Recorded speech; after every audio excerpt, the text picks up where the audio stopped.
So insulin. Now, insulin is about it's released by the pancreas,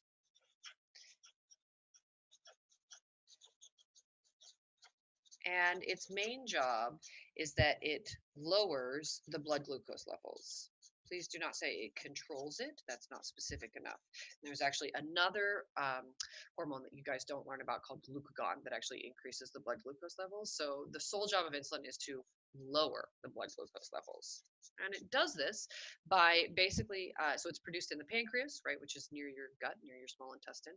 And the insulin then travels in the blood to the liver, and it tells the livers to take up glucose or to convert glucose into glycogen, which is the storage unit for carbohydrates in animals.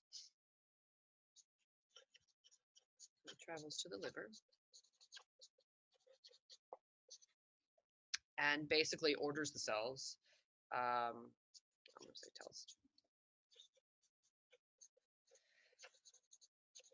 So to convert the glucose, which remember is small and soluble, into glycogen, which is large and insoluble.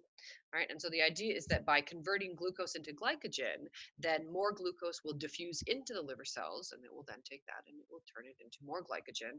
And so you're increasing your amount of glycogen, and by increasing the amount, and therefore increasing the diffusion rate of glucose into the liver cells, and therefore out of the blood. So that's how it's actually lowering the blood glucose levels.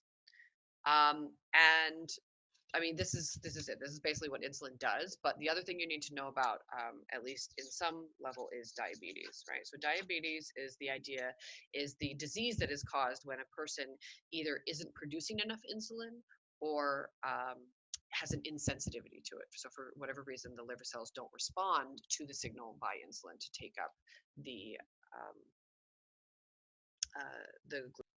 or to convert the glucose into glycogen. And there are two types of diabetes. So the first type is called type 1. It's often called juvenile diabetes. And that is when a person is insensitive. So it's genetic, often has its origins in genetics. And there's not much you can do to avoid it. All right. So it's when people are insensitive to insulin or are, yeah, okay, great. That's type 2. Okay. I don't know how to stop this and go back in the middle of it. So sorry, guys. Type 1 is when a person doesn't produce enough. And that is, like I said, it's genetic. Okay.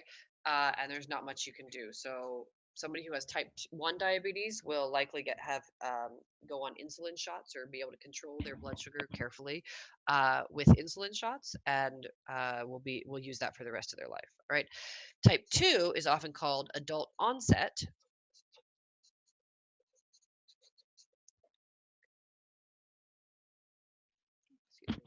Had to sneeze there. Okay.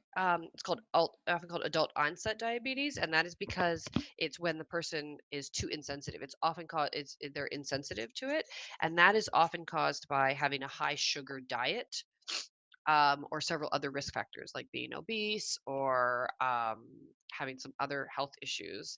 And so type 2 diabetes can sometimes be controlled with weight management or careful diet or things like that. If it's severe, then the person still will get insulin shots. But in general, the first approach to it is usually to try to manage it through other lifestyle changes. And but the key thing here is that this is the disease when you have too little insulin. All right. It often the genetic one, right? So this is the juvenile one. The juvenile one is often diagnosed sometime around puberty.